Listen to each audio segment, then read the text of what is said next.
শ্রাবণ মাস তো পড়েই গেল, আর অনেকেই জানে এই শ্রাবণ মাসে প্রতি শনিবার করে কিন্তু বড় বাবার পাঠ থাকে। মানে অনেকেই বড় বাবা পুজো করে, মানে শনিদেবের পুজো করে।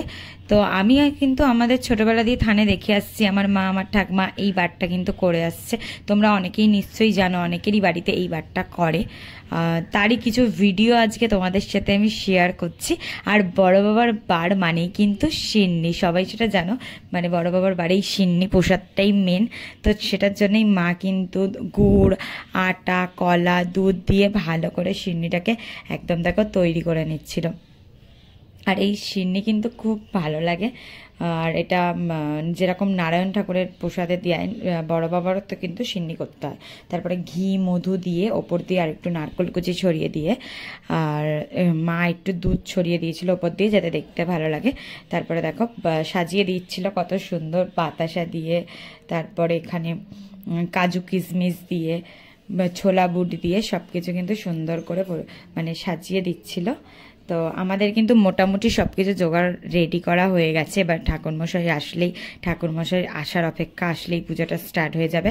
আর এখানে কিন্তু বেশিরভাগ কাজ আমি করে দিয়েছিলাম, মানে এই ফল কাটা, 5 ফল গোছানো, পুজোর যত জোগাড় বেশিরভাগ কিন্তু মার হাতে হাতে আমি আজকে সাহায্য করেছিলাম। এখানে কিন্তু নৈবেদ্য যেটা সাজাতে হয় ঠাকুরের জন্য, সেটাও কিন্তু আমি সাজিয়ে রেখেছিলাম। আর এখানে দিদা ঘটে গঙ্গা জল দিয়ে আম পাতা ধুয়ে রেখে দিয়েছিল, কারণ এই ঘরটা আজকে বসাবে। আর মা কিন্তু তারপরে থানে ঠাকুরকে মালা পরিয়ে দিচ্ছিল, যেহেতু বড় বাবার নীলকণ্ঠ ফুল পরাতে হয়, তাই নীলকণ্ঠ ফুলের মালা দিয়েছিল আর সুন্দর করে সাজিয়ে দিচ্ছিল। যেহেতু মা কালীও আছে আমাদের, তো বড় বাবা মালা পরবে আর মা কালী কি বাদ যাবে, তাই জন্য মা কালীকেও কিন্তু জবা ফুলের মালা মা পরিয়ে দিয়েছিল। তারপরে কিন্তু ঠাকুরমশাই চলে এসেছিল, পুজো শুরু হয়ে গেছিল।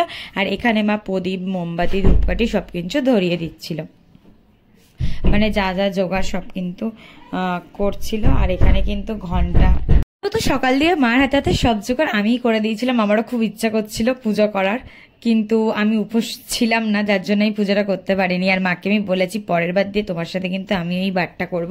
আমি এর আগে কোনোদিন, আমি সব পুজোই প্রায় করে থাকি, কিন্তু ওই বড় বাবা পুজো আমি আগে কোনোদিন করিনি। তো আমি মাকে বলেছি পরের বারে করব। তো পরের বারে করলে আমি অবশ্যই তোমাদের সাথে সেই ভিডিওটা শেয়ার করব। তারপরে কিন্তু হরিণুটা বাতাসা দিয়েছিল, আমি অনেক বাতাসা গড়িয়ে নিয়েছিলাম।